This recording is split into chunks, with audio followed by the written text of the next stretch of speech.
Who is a 10 and why? The answers may be darker than you think. Ask everyone to rate themselves on a scale of 1 to 10. So let's do that. 10. 10. 10. 10. Were you a 10 last time? Yeah, I was a 10 last Okay. time. Billy Ray? I feel like I'm a 6.7. Dude, why the would you ever say something Look like at that? Physically, or what's really going on here? Why do they say 10 when they know other people don't agree?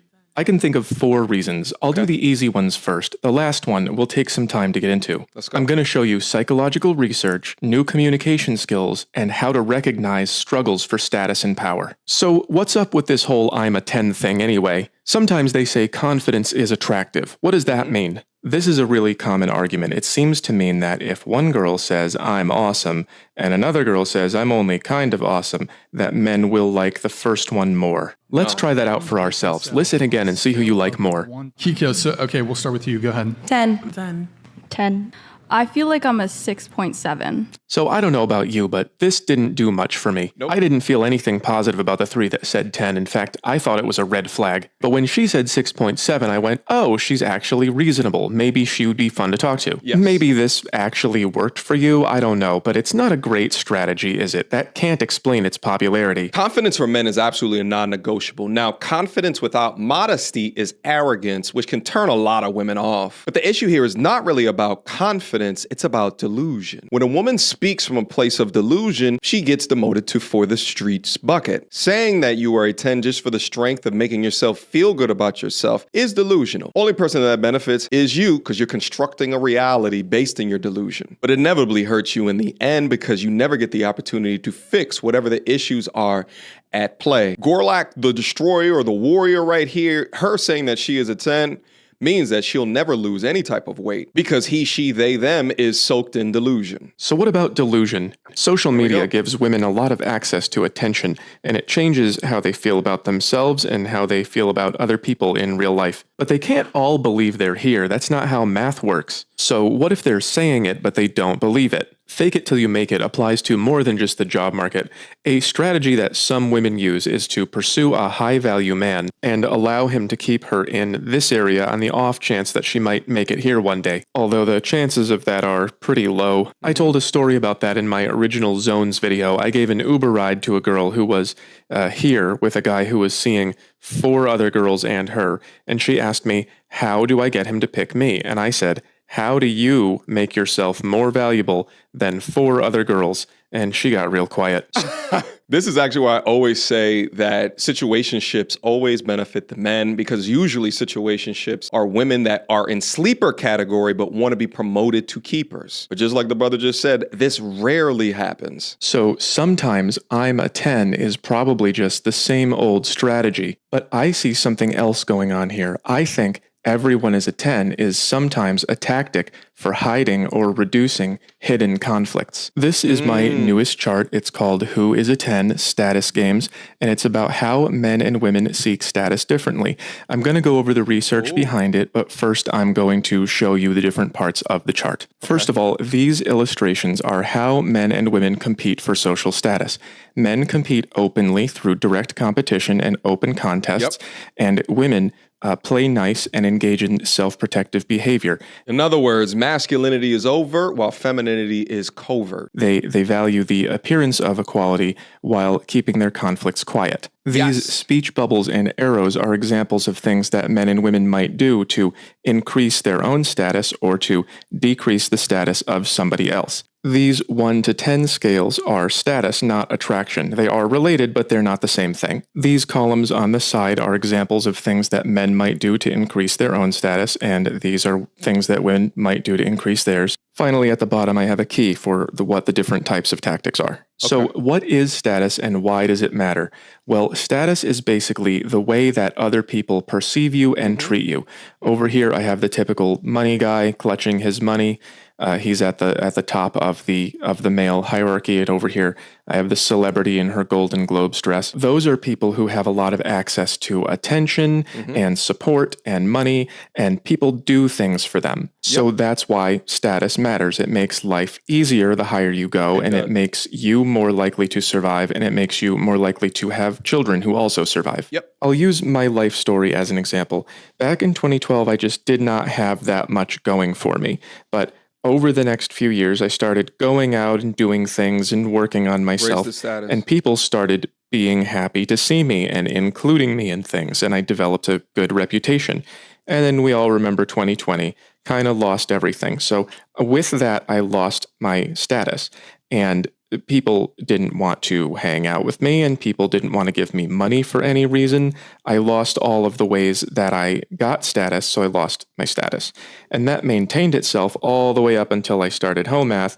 And then there very quickly has been a big jump to now I've got people in my inbox every day saying, I want to do this for you. I want to help you with something. And that I have a similar example to this, but it dates back 10 years ago.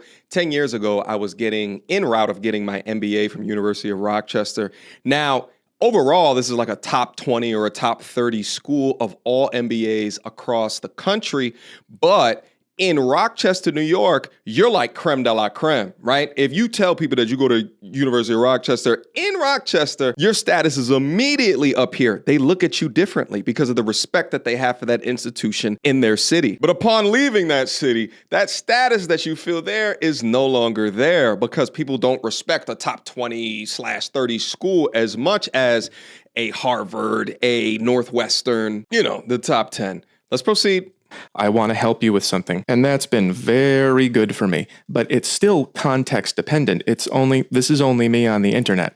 The other day, I went out to the store dressed kind of dumpy because I didn't care. And I got some looks like I was down here. And that's why people have to use these strategies, because you're constantly negotiating for status wherever you go in the context of where you are. And this whole chart, which is based on the whole everyone is a 10 phenomenon, is about the differences between the way men do that and the way women do that. And one of the ways that women do that, in my opinion, is to just say, everyone is beautiful, everyone is a perfect 10, and everyone is equally valuable, in order to hide the ways that they jockey for status, whereas men just do it right out in the open. Brilliant. Let's get into the research. In a 2013 paper of this long name from Harvard, it says, from early childhood onwards, girls compete using strategies that minimize the risk of retaliation and reduce the strength of other girls. Yep. Girls' competitive strategies include avoiding direct interference with another girl's goals, disguising competition, competing overtly only from a position of high status in the community, enforcing equality within the female community, and socially excluding other girls. Just like I said, covert. Manipulation, reputation destruction, innuendo, and manipulation. Again, making her feel like she's a 10 makes her not accountable enough to fix her issues, because if she fixed her issues, she may be higher than the other girl in the social status order. The writer continues that from an early age, women clearly dislike group hierarchies, while boys and men are okay with competing directly. And girls and women prefer to interact with same-sex individuals of similar status. This doesn't mean that girls and women don't care about status. For both sexes, high status increases the probability that one lives longer, and so do one's children. The result of these two somewhat conflicting motives is that girls and women seek high status, but disguise this quest by avoiding direct contests. Yep. This is why you never see very attractive women hanging out with not attractive women. Generally, when you see a crew, everyone's on the relative same level of attractiveness. For an attractive girl, hanging out with an unattractive one will reduce her status. And an unattractive girl hanging out with an attractive girl, well, she's never going to get any of the play from guys, because the guys are always going to go for the attractive one in the group. Meanwhile, when guys hang out, we don't give a shit what another guy looks like or how many girls he gets in comparison to other girls. Like, it's just survival of the fittest out here at the end of the day. So what does that look like in practice? Well, first of all, I put green and always here because mid and low women they're just always 10s. They're always perfect and beautiful, because if you want to hide your status games, you can never actually tell anybody that they're lower down on the hierarchy, except for women who are actually high up on the hierarchy. And then they are only 10s when they are cooperating, which is why they use this cooperation strategy. You might have a really gorgeous, famous woman, or a woman who is locally high status, saying everyone is beautiful and perfect and we're all equal, because she knows she has to say that in order to not be excluded by the armies of everyone else who are going to demand equality. And that perfectly shows with the one woman who said that she's a 6.7. They all began to buck up against her, calling her that. She is by choice excluding herself up out of this committee or this group. You remember the other girl was like high-fiving the other girl because she's not cooperating with the game that they're playing. That's the game that they play. Here I have an upper mid-level woman saying, you're a 10, to a lower level woman, and what that means is stay acting stupid. That I colored turquoise here for sabotage, and what that basically means is you should continue acting like you are higher up in status or attractiveness, but because really if you do, then you're never going to find what you need from the social scene and from men, and then I will have more free male energy to draw simping from. Here in reverse, we have a low status female saying, you are a 10 from low to high.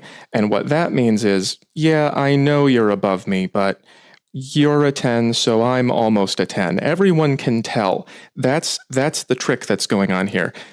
Everyone can tell where they are. We look at them and we go, how can you say you're all equal when it's so obvious that you're not? And we can tell who's up here by looking. Well, they know too. So one of the secret strategies here is, if I play the game for you, then you'll include me. I rounded out the female side with good plain old delusion. She thinks she's going to marry an athlete and she's not. I also have one of the more direct forms of female status competition. This is the my boyfriend will beat you up. This guy is being a jerk to her, and she makes a threat in the way that men might get directly in fights. She's saying, I am protected. I'm protected by the boyfriend who is coming, and that is a more direct threat, but still not the kind of directness that men engage in. Men, being direct as they are, tend to just, whatever level they come from, they tend to just kind of point out when a woman is way up high. They'll just go, that girl is a 10.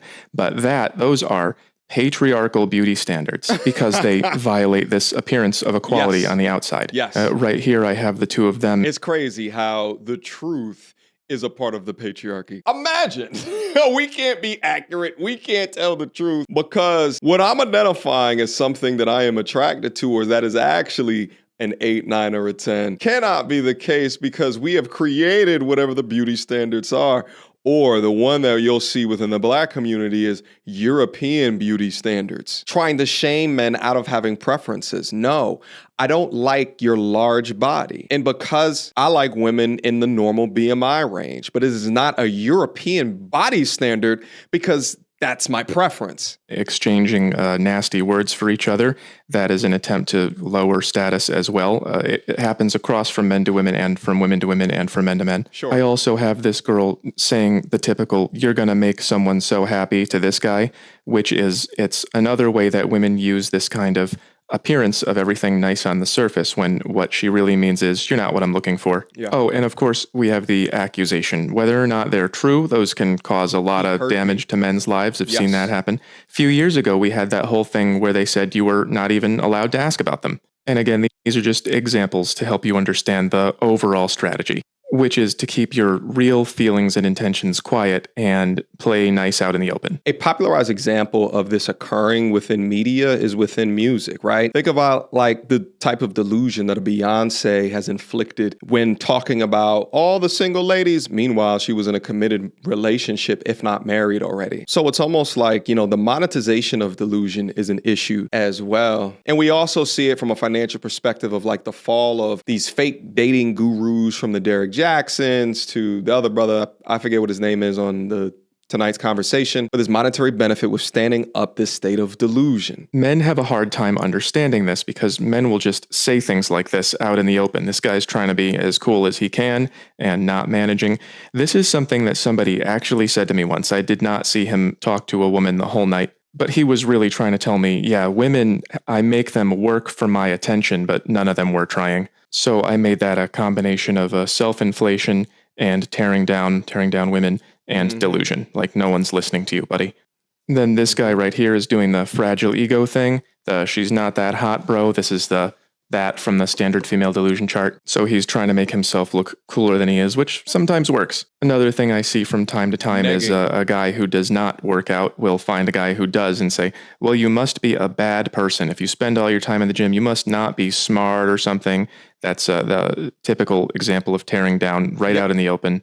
And here's a guy stating, I'm powerful, I know powerful people. If we get into some kind of a conflict, the cops are going to be mad at you and not me. That would be a self-inflation. And then, of course, we have the top guy bragging about how I have all this status because I'm so awesome and you don't because you're not. So as you can see, men focus pretty directly on who is higher and who is lower, and they just have open contests out in the open. And they're not very conscious of this game that women play of keeping their problems with each other quiet. So I'm a 10, you're a 10, we're all 10s. It can mean many different things depending on the context. It could mean this is my friend, she's with me. It could mean everybody knows you don't have any pull around here. It could mean I can't believe I have to deal with these people. It does not always just mean I'm deluded because I have too many matches on my phone. So one of the things that I'm trying to show, the main thing I'm trying to show with this chart is that when you hear things that are not true being said by a group of people, usually starts with women, but men cooperate sometimes. When you hear them say something like that, it's like, well, this is not reality. Men will often say, that isn't true, and they'll be logical about it. But that's not the point. The point is, what's happening? Are we all on the same page? Because if we're all working together and creating this sense of unity and equality, then it doesn't matter what's going on behind the scenes. We all have a better negotiating position to shape reality the way that we want. So you shouldn't be asking, is this true or not, when that starts to happen? You should be asking, what are you trying to get away with that you don't want to say out loud? Watch the clip again. Scale of 1 to 10. So let's do that. 10. Go ahead. 10. A fat 10. 10. Billy Ray. I feel like I'm a 6.7.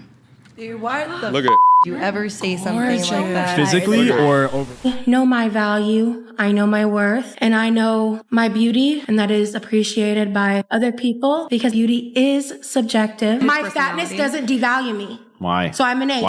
I have been pursued by many men who think I am gorgeous and beautiful. That perception exists whether you have it or not. So guess what? I'll never be the only one who thinks I'm hot, and I know that bugs the out of you. But if I have the value judgment of hundreds of millions of people to compare the standard to, and I know that I'm below that threshold and just decide that I'm above that threshold anyway, I'm not the only that's not person who based makes on that anything decision. objective. You're just making And what societal standards in which country? I must in bug the every shit out of country you. on planet Earth. She's not an 8. It's ridiculous. To be fair, also, it's interesting to claim to be so religious and so close to Jesus and be so negative. To tell the truth? No, I'm just saying, just to be so What would negative. Jesus do? He'd be like, you're a 10, sweetheart. So when you hear people start to say things that are obviously not true, don't use logic. Just ask yourself, what's really going on here? Fantastic video from the math genius himself, Home Math. I'm gonna leave a link to this video down in the description box down below. He has a ton of these different videos educating the masses. I think content like this is so necessary from an education perspective because the more that we understand about ourselves, the more that we understand about what's happening in the world in front of us, the better that we can operate, right? Men logically breaking down why women call themselves 10s will never ever make sense. So understanding the math or the psychology behind what is happening, priceless. People don't tell women the truth these days. Men get told the truth all the time. Women have no problem telling a man, I don't want an average man. It happens every day on my show. TLC said they don't want no scrubs, and we have no problem telling average men, you ain't crap. But if I just happen to have the nerve to agree with the woman that says she's average, then I'm safe. I think that's interesting. All right, guys. Leave me your comments down below. What is it that you think about this content here today? Last but not least, join my men's self-development community. We're doing group meetings up there. The Brotherhood is discussing ways on leveling up. If you want to be a part of the Brotherhood of the community, especially if you have a focus on financial education, this is the perfect community for you. I'm actually going to be up there giving a talk soon about how I became a commentary YouTuber and tips and tricks in order to become one yourself. If interested, link down below, beam up. And I will see you soon. Until next time, YouTube. Peace. She belongs to the street. Girl, don't hold my hand. You a mattress actress on the OnlyFans. Get your money, girl, but damn, how was that your only plan? What you gonna do when you get too old to strip and dance? Get up out your echo chamber screaming period and yes. You a low down dirty woman if you try to get knocked up by a high value man just to